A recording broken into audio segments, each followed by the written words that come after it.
Hey Butterflies, welcome back to another episode of the Butterfly Diaries podcast, and I'm super excited to be back today. Before we get started, go ahead and like, comment, share, and subscribe to this channel if this is your first time seeing us. Hello. If you're listening to this on a podcast platform, please go ahead and like, rate, and download this episode and share this episode with someone that you know needs it. And you can comment on Spotify now. So please share a comment. Go ahead and let me know what your favorite part of this episode was. All right, Butterflies. So I'm super excited. Of course, we're back in the studio, and that means we have a guest. And I cannot wait for you guys to see who's here with us today. But before we get started, Butterflies, thank you so much. We have made it to the last episode. This is the last episode of the season. Doesn't mean we're done. It just means this is the last episode of this season. But you guys have made this season the most amazing, my guess, y'all. You guys have made this episode the best season I've ever had. We've hit our goal before the season even ended. We hit 100 subscribers. You guys are the love. And the garden just grows every week. You guys continue to share the episodes. You guys keep encouraging me. You DM me. I love y'all. I love my butterflies. I love this garden. I love what God is doing here. So thank you guys so much for the support, the love. It only what do we do? Only fly high, and it's only up from here. Okay, you guys. I love y'all. So I am here today with my guest, who already had me chuckling in the beginning, Sam Charlotin. Sam, go ahead and introduce yourself to the people because clearly, you know. What's good, everybody? It's my sis, Farrah, man. There's not really much of an intro that I could really. I'm Sam. I'm a dad. I'm a husband. I'm a photographer. I love to rap, and I'm excited to be here. I love these conversations. Yay. Me and Farrah have them almost every week, at least an hour long. So you're just going to be seeing a little bit of what already happens on the phone. Yeah. The only difference is we actually going to see each other's facial expressions. Yeah, seriously that. Outside of that, I came straight out to bed, you know what I'm saying? Had a long night last night, so you guys going to catch some of that. Praising the Lord, but of course. But you're going to get some raw, authentic truth without the snoring, you know what I'm saying? Lord, God. So let's do this. All right. So, y'all, of course, Sam, like he says, is my brother. I'm so excited to have him on. We had so many, like he said, conversations in private, just put y'all on the gram also. Oh, Lord, he pulling out the Put y'all on the gram. All right. But we've had so many conversations in private that I just felt like, yo, this could be, every time we're talking, we're like, this could have been an episode, bro. I should have pulled out my mic. This could have been an episode because this could really help somebody. Because even though we're talking about our own personal struggles and things, we end up just finding the solution. And it's just so nice. So I'm super excited about today's episode. We didn't write anything. Literally, guys, the notes, it just says the diary. We never. So I was like, you know what? I'm just going to have a blank notebook and just take notes as we go, and we want you guys to take notes as well, and just allow the Holy Spirit to lead this conversation. That's all this is. And of course, Butterflies, because this is the last episode, this episode is titled Dear Diary, the wrap up. And I feel like there's no better way to wrap up this episode than with my friend, my brother. So look, I ain't gonna lie, in the back of my head, I wanted to be the special guest. In the back of my head, I'm like, she never invited me to a podcast. No, don't do that. And then out of nowhere, she invites me, and I was like, I could come. But inside, I was like, heck yeah, you know. So I'm happy to be here for real. Yay.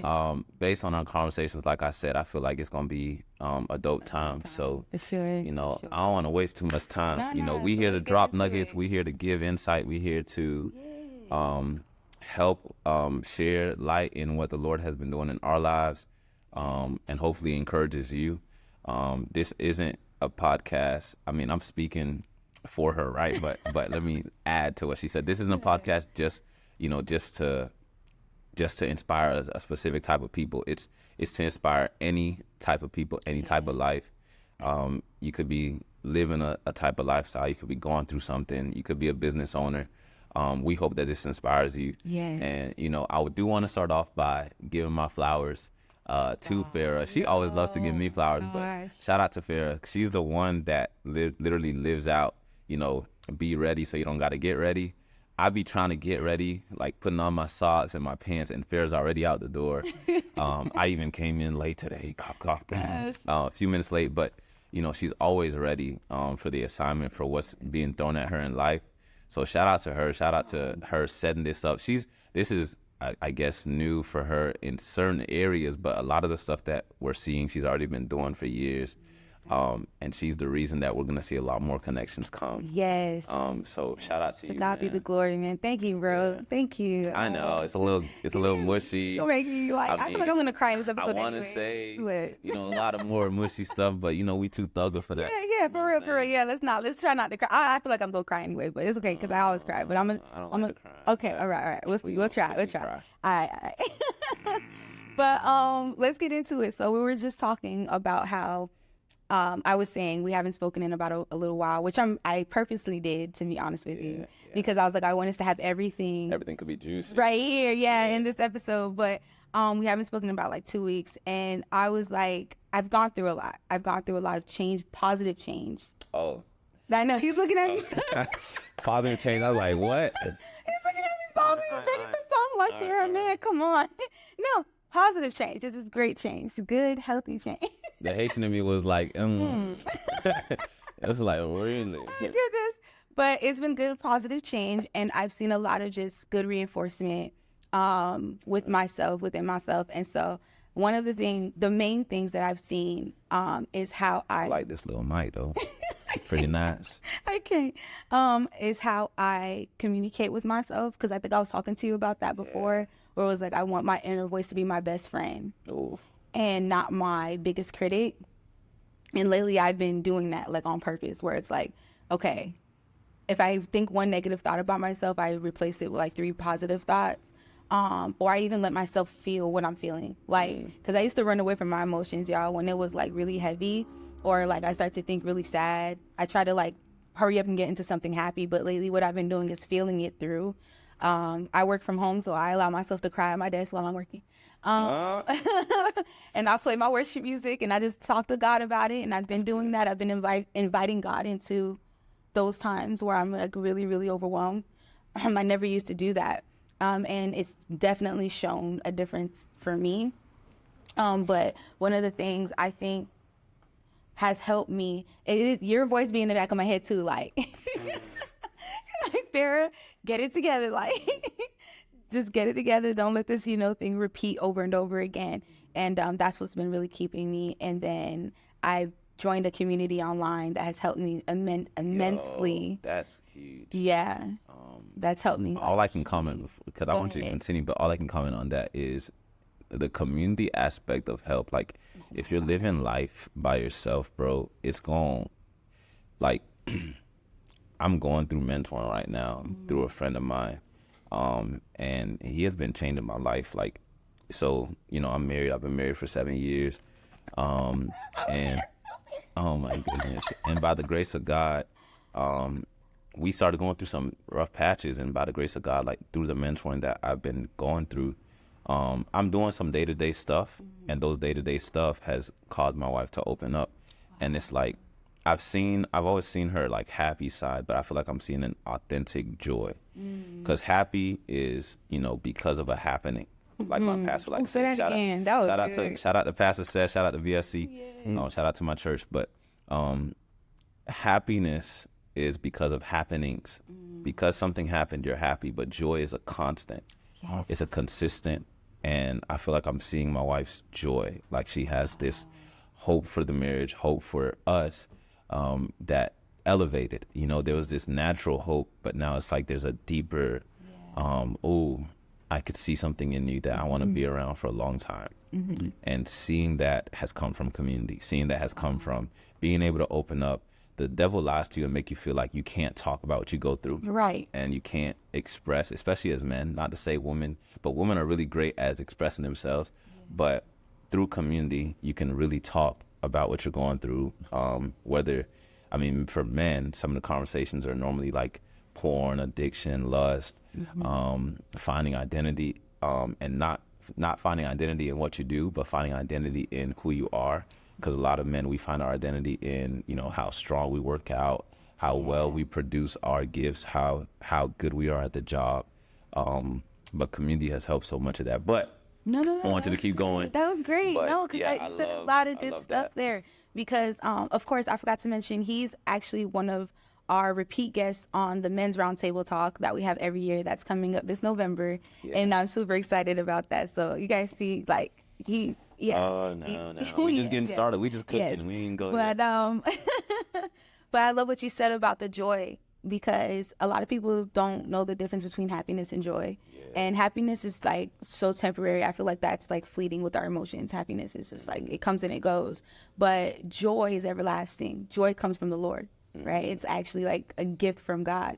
And so one of the things I've realized in my life, in this season of my life, is that I went through one of the most hardest parts, and like my heart, you know the story. But my heart was just so distraught and broken. But yet I was still able to find joy in certain things, joy in my day-to-day, still smile and laugh after I probably just cried for like an hour. And I'm like, what is this? How am I able to still smile? Because I know other people don't know what's going on the outside, but I'm still able to like smile and laugh. And the Lord is like, that is my joy. In reference to the Butterfly podcast, yes, you were in your cocoon. I was. And you were transforming. Yes. And you were healing. You were manifesting your wings. You were a heavy caterpillar. You ate a lot as a caterpillar. Yes. But you had to go through the process of the cocoon so that your wings could be strong enough to carry. You see where this is going? Oh my goodness. Stop, girl. To carry all that you went through and all that you had to intake as a caterpillar, so that you could be a strong butterfly. So yeah, that's kind of what came to mind. I was just like, this is heavy. This is heavy. That's true. It's true. I had to go through my cocoon season. I think I was running from that. I wanted to keep eating and keep being babied and keep just, I want to be baby, dog. Yeah, I just wanted to be babied and just keep eating and just trying to get as much information as I can. But the application of it wasn't there. The true application wasn't there. I think it was like that surface level of like, all right, I'm going to read my Bible, I'm going to fast, I'm going to pray, and I'll speak about God. But the application to my day-to-day wasn't there. Yeah. The true surrender, the true obedience of saying, okay, God, this hurts to let go of. And you've seen it happen all year. Like with the women's, if you guys have been paying attention, the women's roundtable talk, I had to cancel that this year. That was out of obedience to God. That was hard. I had been planning for it since November of 2023? Year before. Yeah. Like probably more than that. Yeah, it was like from the day I did the first roundtable, which was in May 2023, I was already planning Atlanta. Yeah. And so when he told me a month before, while everything was in place, I already had the venue, I had the vendors, I went to Atlanta, met with vendors, I had vendors, I had the venue, I had all the speakers, I had people planning to fly in, drive in, I had things ready, and the Lord was like, that's nice. No, you're not doing that. Not this season. This ain't it. I remember getting that call. I remember having to prep to give that call. Yeah. That was hard. That was hard. That was something that I was praying about because I saw. So another little insight between me and Farrah's relationship is, by the grace of God, sometimes I get to see another side of her that I have to kind of like speak out, and then we see it together. Like, this was always here, but we have to verbalize it. Yeah. So from time to time, I've gotten a chance to see a side of Farrah that, God has let me see. So when that was happening, I felt like I was seeing you, but I wasn't seeing you.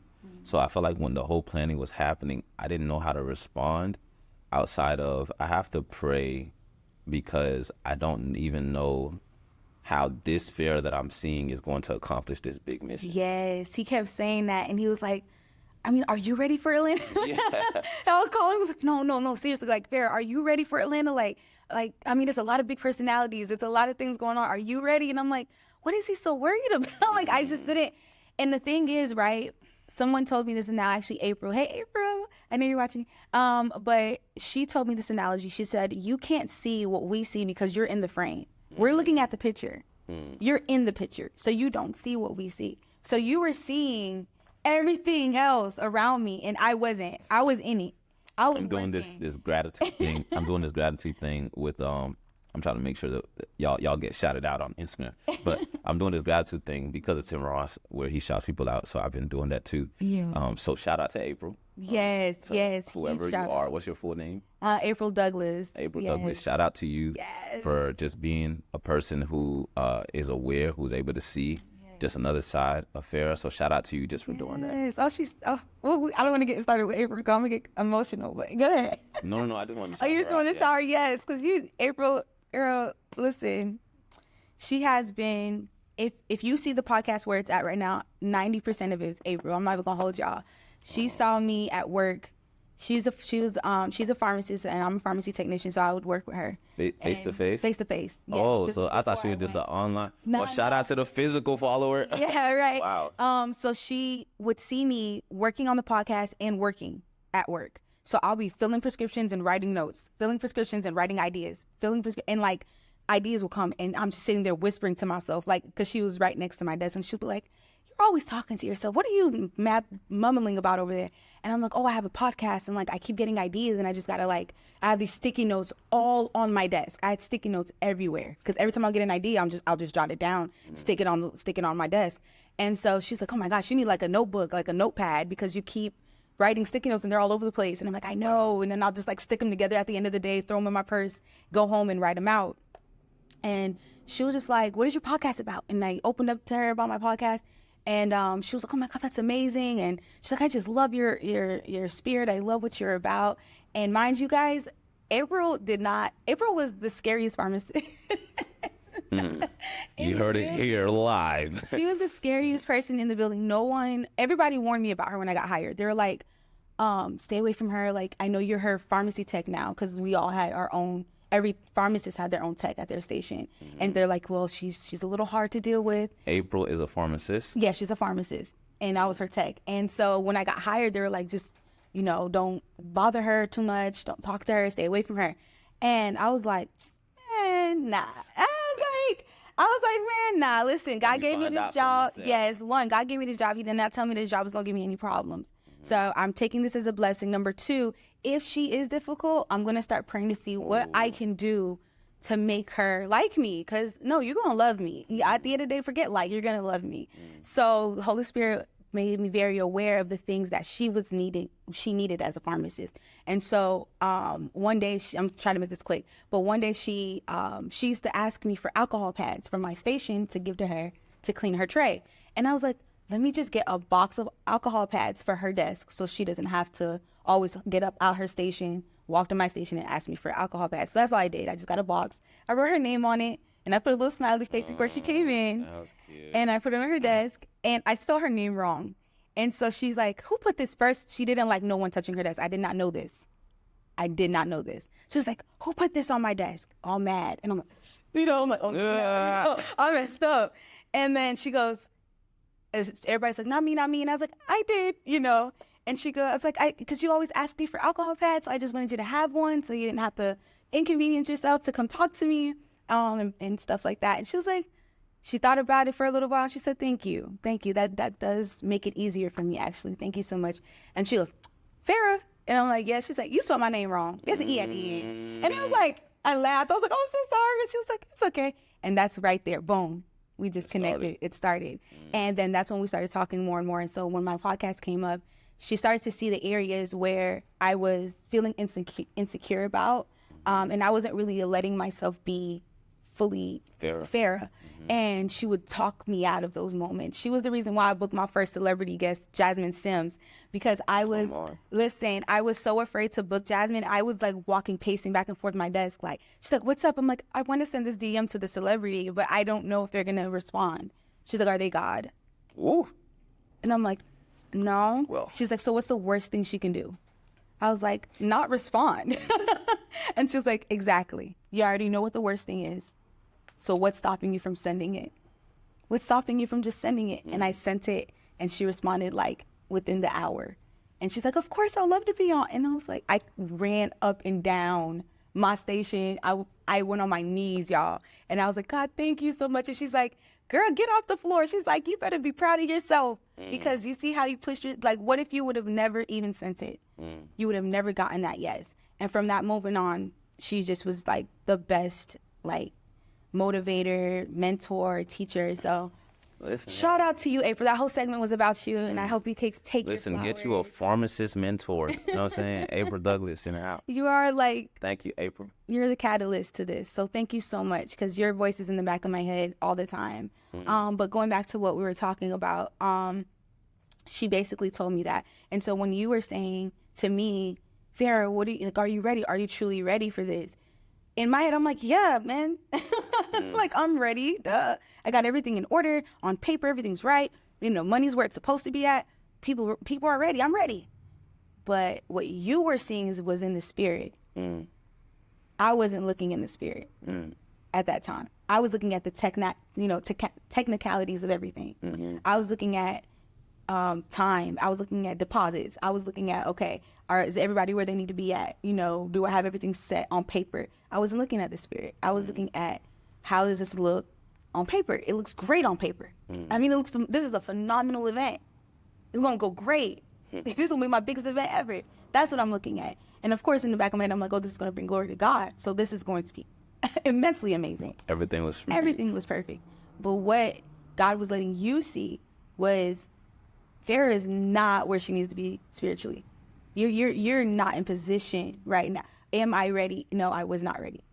I was not ready to, one, be a vessel to be used in Atlanta, because Atlanta needs it's its own battlefield. Okay, it's its own spiritual battlefield. So I wasn't spiritually prepared to receive what you were saying was personalities with spirits. I wasn't ready to receive the spiritual warfare that I would have to endure in Atlanta. I wasn't ready to fight that. I wasn't ready to be that vessel that was needed at that time. I wasn't ready. So God's immediate, quick, wrap it up. No was him protecting me. And I see that now. You know, then in the moment, it was very hard to say, okay, God, okay, yes, let me cancel it. Because I'm like, I was embarrassed. It was more than one no. It was a lot of no. It was, I'm canceling the location. Yeah. I'm reaching out to all the guests. Yeah. I'm canceling the driving. Vendors. Like, yeah. It was more than one no. It wasn't just one, okay, guys, it's over with. No. Oh, no. People bought tickets, y'all. Refunding. I had to refund all that money. Redirecting, yeah. People were bought plane tickets. They had to, cancel that. I don't know if they got that money back, So I had people that were excited about this event, and I had to say no. God said no. And you had the whole caravan from Orlando. Yeah, I had a whole group of people coming from Orlando, from Florida in general. Like, I had a whole bunch of people coming with me. And it's like, obedience. Yeah. Obedience. I want to comment on that, and I want to say that I basically want to say, like, this is a process. If you're listening to Farrah's story, you're listening to the process that when the Lord is bringing you through the process, you have to be okay with the no. But, like, I think that's going to be, and it could change, but I think that's going to be the theme. Yeah. We're at the end of the season, and you're looking at the end of Farrah's process. Woo! Which is okay. Go ahead. Because this is not the first season, right? This is what, season 5? Season 5. Yeah, so this is season 5, but this is season 5 with Farrah's yes. Wow. And then the yes turned into a lot of no's. Yeah. And I think what we don't realize is when we're saying yes to God, he's gonna close down a lot of things. When we're saying yes to his will, to his next step, to our next part of our destiny, our purpose, if we want to make it big, it's like we're probably gonna lose some relationships. We're probably gonna lose some money. Some deals, some things that we thought we were going to be a part of, some job opportunities, just so that we could be protected for the thing that we were created to do. Yes. Oh, my goodness. We know that Farrah's conversations are amazing. But if Atlanta would have received Farrah at the time that they would have received Farrah, it wouldn't have. We wouldn't even have Farrah. Yeah. We would have had someone that would have tried to make herself up to be a Pharaoh that she never was. And the people that know Pharaoh would have probably missed out on her and been like, what happened to you? What's going on? And it would have been all these conversations that you would have probably ran from that you would have still have to come back to, because God's a God. He's not going to give up on us. Yeah. So you'd have been in Atlanta and you would have still had to come back to this Pharaoh anyways, but it would have been prolonged. Yeah. And because of Pharaoh's yes, we get to see basically a real version of her. We get to see a processed version of her. And God, he's still processing us, right? But we're seeing a level that we should try to achieve, to be like. We should, and she's not like coming on here trying to be a model, but she's definitely a role model of what it looks like to say yes. Because we think, we come to God with our vision. We come to God with our rules. We come to God with our house, our spouse. Like, I want my husband to look like this. Oh, we're going to talk about it. I want my wife to. So me and my wife, we don't have the same prayer life, right? And I'm like, Lord, I want my wife to pray like this. Right. My wife going to tell me. Boy, if you don't. Yeah, she's going to tell me about myself. And God loves her just as much. One thing God has been showing me when I had stopped coming to him about my wife is that he loves her so much. Wow. Right? So we can't come to him with our own expectations. Yeah. And what we're seeing is Farrah put down her vision and God's vision started to manifest. Yes. So yes, this is the season 5 finale and all that, but this is also just the beginning. Yes. This is also just the beginning. Yes. So I think this is something that we could take. It's like, okay, we got to stop coming to God with what we think should happen. If you went and you got coffee and the coffee burnt your tongue, you going to still drink the coffee. That's true. Your tongue got burnt, but you still gonna drink the coffee. So we come to God and we're like, how could you burn my coffee? We ain't gonna do that at Starbucks though. Yeah. We just gonna take our coffee and go. Yep, wait till it cools down. So we've got to be humble in the fact that yes, the coffee did get a little burn on our tongue, but we still need it for our energy. We still need God to supply our resources. And he's supplying the resource because he is the source. Oof. Right? So y'all already know I was excited to be here anyways. I was excited to be here. But I see why you waited. I see why you waited. But this, if anything, this is a transition period for a lot of us. And we need to take as much note as we can from Farrah and the likes of Farrah, right? Anything that God is leading you to, anything that, so I'll say a few things, and this might resonate. This, I know it's going to resonate with you, but a few things that he's been mentioning to me. Number one, passport. Some of you need to go get your passport. Yes, that does resonate. It's gonna resonate, right? Watch this. It's some doors are about to be open, whether it's spiritual passport or physical passport. Go get your passport. Go figure out who you are on an international level. Identity, right? We lost our identity in the garden, right? Now we're in the butterfly garden, right? Now we're realigning ourselves with what was already ours. We're called to be kings. We're called to be sons of the king. We're called to be royalty. And a lot of us are walking around like slaves. I'm not going to go too much into that, right? That's just something that he's been resonating. What else? Another one is marriage, right? Like understanding what love is. A lot of us walking around and we don't know what love is. Right. Love, the way that God is chasing us. It's a chasing. He's intentional with the way that he's loving on us, and we're expecting love instead of chasing love. And it's like, it's so prideful the way, because I was doing it too, you know what I'm saying? I'm like, man. So because we have younger viewers on. You speak on it. We ain't got no. I was expecting some ice cream. Oh, we do got a younger viewer right there. Oh, she is right there. I was expecting some baby making time. Yeah. Right, and I never did anything to get her to the place of baby making. And it's like I have to set her up to be in the mood to want to open up, to receive me, and I'm expecting it just to be. Oh, we gonna be in this bedroom at 10 o'clock, but I didn't do nothing to work that up. And then it's like, just because, it's like, come on, I gotta get her into the mood. You know what I'm saying? And it's like a lot of us we're having this mindset. It's like we're the catch. And honestly, we are when we're chasing, not when we're expecting. If you sitting on your high horse, waiting on a man to love you, waiting on a woman to love you a certain way, it's going to crash. We are the bag when we're humble about it, not when we're prideful about it. To the minute. We are the bag. Yeah. I can't do that without laughing. Right. But it's like, why should my wife desire me? You know, and so I think we've looked at love the wrong way, and that's something else that he's been just speaking to me on, just like what love is. And what's the last one? I think parenting. So parenting does not necessarily mean that you have to have kids to understand what parenting is. Oh, not at all. Some of us are products of bad parenting, and so we're living that out in our relationships. So when I say parenting, think of your past, think of how resentful you are towards your mother, towards your father, and pray about that, and begin to change your mind about my mom. She did the best that she could, but we was poor. My dad was not in my life, but they're still not the reason why I can't be happy today. Right. They're a part of my story, but they're not a part of my tomorrow. They're not the reason that I'm struggling today. If I'm struggling today, it is my responsibility to get out of that struggle. So when I say parenting, we got to change our perspective on, how we grew up. And for those that do have kids, like, we have to be humble enough to realize what happened to us should not be what comes out of us. Yes. My daughter should not have to experience what my mama put me through out of me.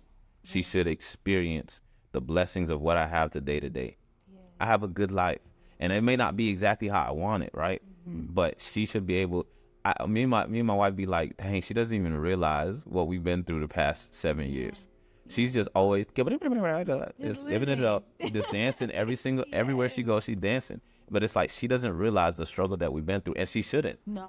We can tell her about it, but she shouldn't. It's like we'd be like, dang, she's so spoiled. But then it's like, isn't this how we would want it anyways? Yes. Do we want her to go through what we went through? Right. So those are some of the things that he's been mentioning to me. And these are some things that you should challenge yourself on. Being a Christian is a hard thing. Yes. And you should step up to the challenge. Yes. It is hard to say no to sex. It is hard to say no to drugs. It is hard but it's like, if he's loving you enough to say, I think you're strong enough to do the hard thing, think of how loving that is of him. Yeah. How amazing that is.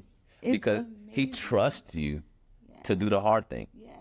He's like, I'm going to leave you with the keys of this studio. For example, let's say we had the keys to this studio. Right. Hey, Stylo. No, I'm kidding. But let's say we had the keys to the studio. He's like, I trust you to be in here, to not mess nothing up, not mess up the cameras, not mess up the nice lighting, natural lighting, to not mess up the beautiful mirrors, to not mess up the background, to the teal, the Cosmo and Wanda, to not mess that up. I trust you with this key. Wow. And I want you to multiply it. That's so good. That's so good. So this is available not for a select people, but for all people. Ooh. So we've looked at it wrong. He's like, I'm trusting you in the White House. Wow.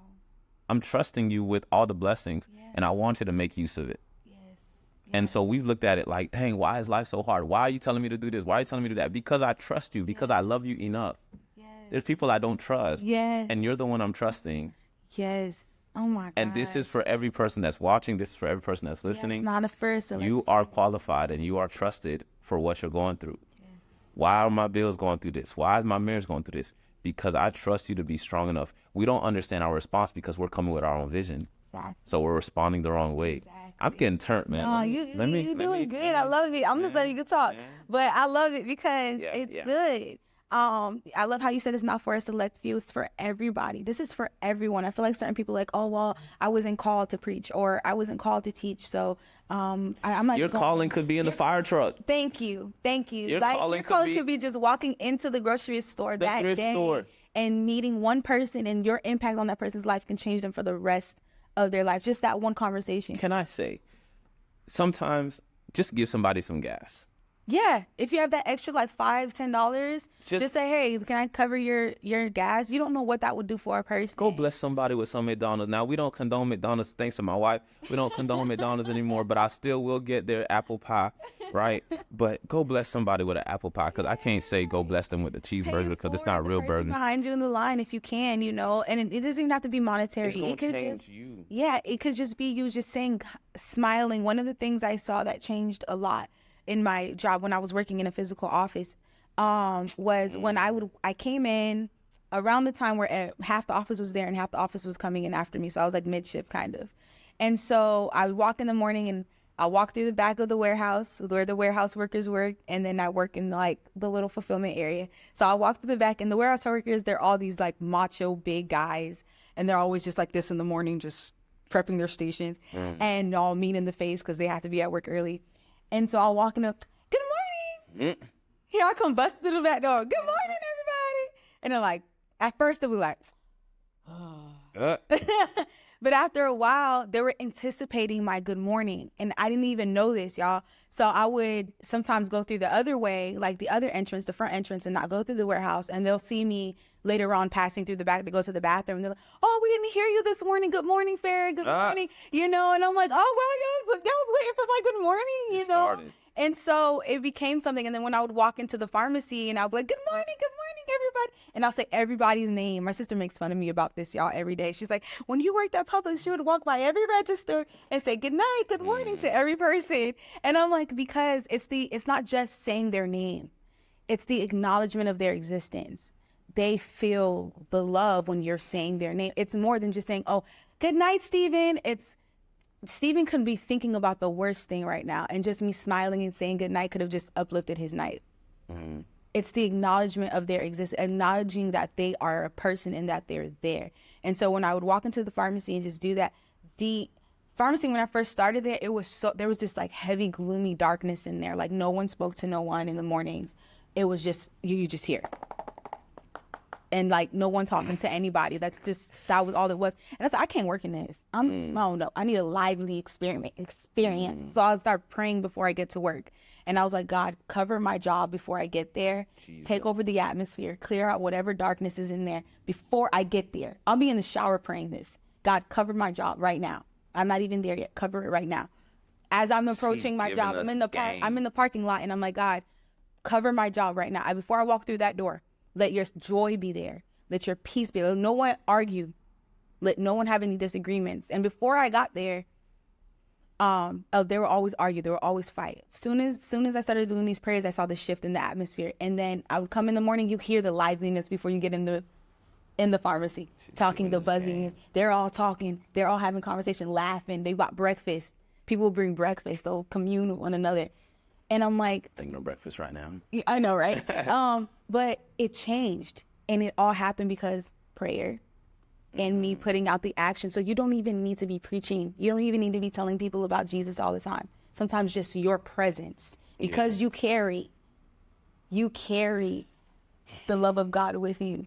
Your presence alone can shift an entire, and I'm speaking off a testimony. I'm telling you guys, and I hope April can attest to it in the comment section so y'all can see, but the entire atmosphere. April, please comment. Yeah, it just shifted. And so I'm saying that to say, you don't have to be this like pastor, preacher, teacher, or anything like that. You just have to be willing. And that was something the Lord just recently told me. He was like, I just want them to be willing.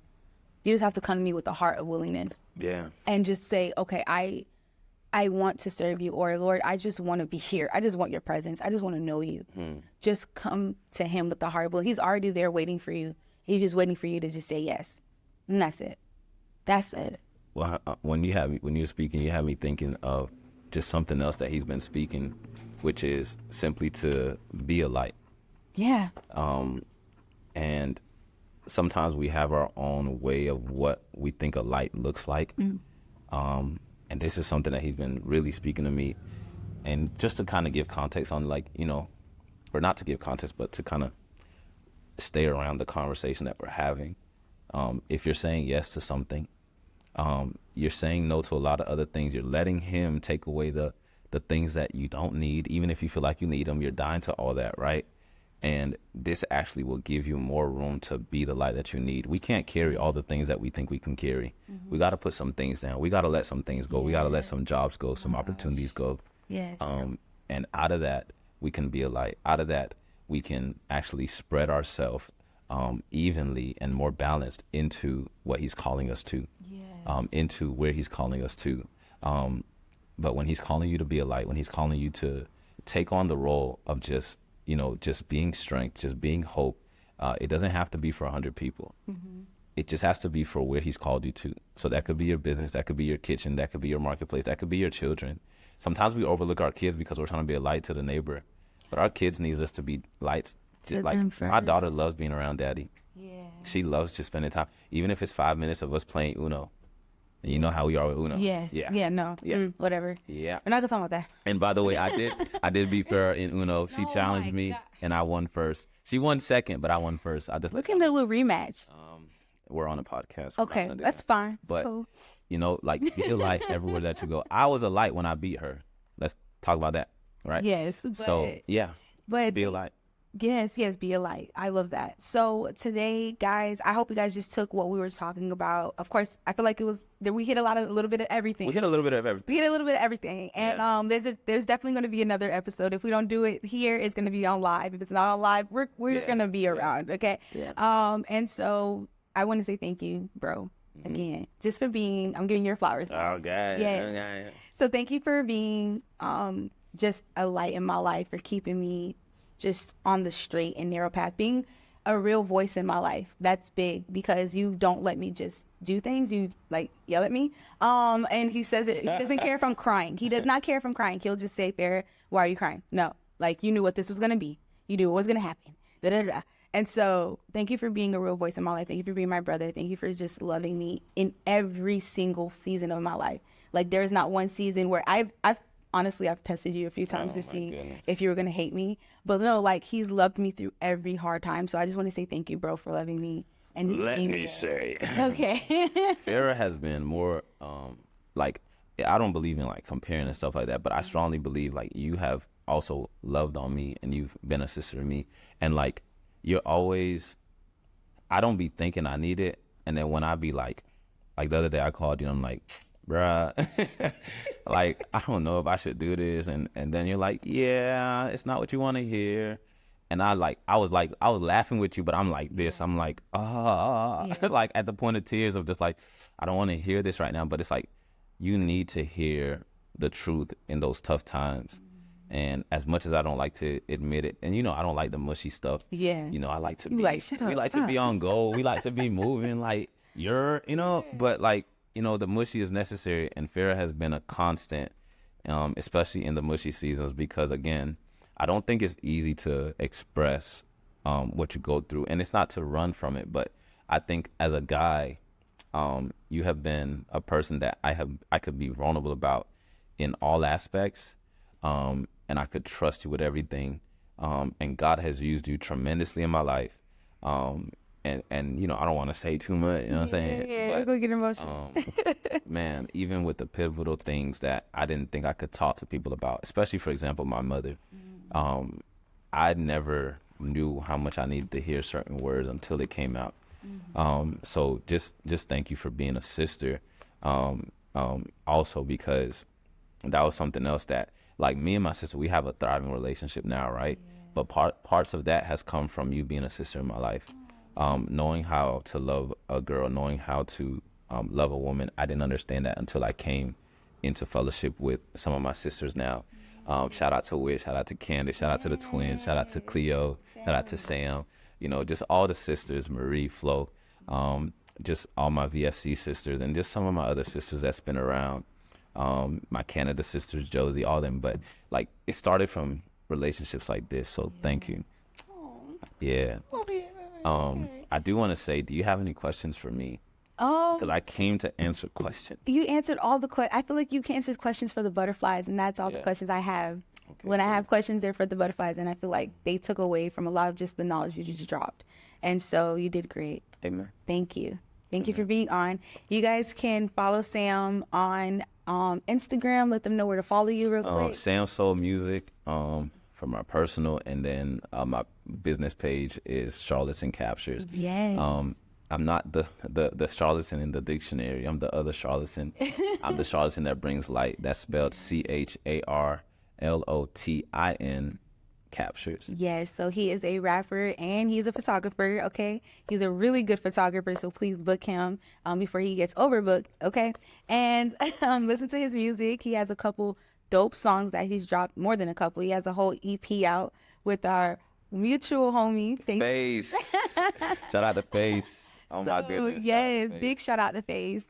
Face got to be on here. Yeah, he do. Yeah, I need to have an episode with Face for sure. But Butterflies, once again, thank you so much for listening. Thank you so much for tuning in. Sam, thank you for being on. I hope you guys enjoyed today's episode. Please don't forget to like, comment, share, and subscribe.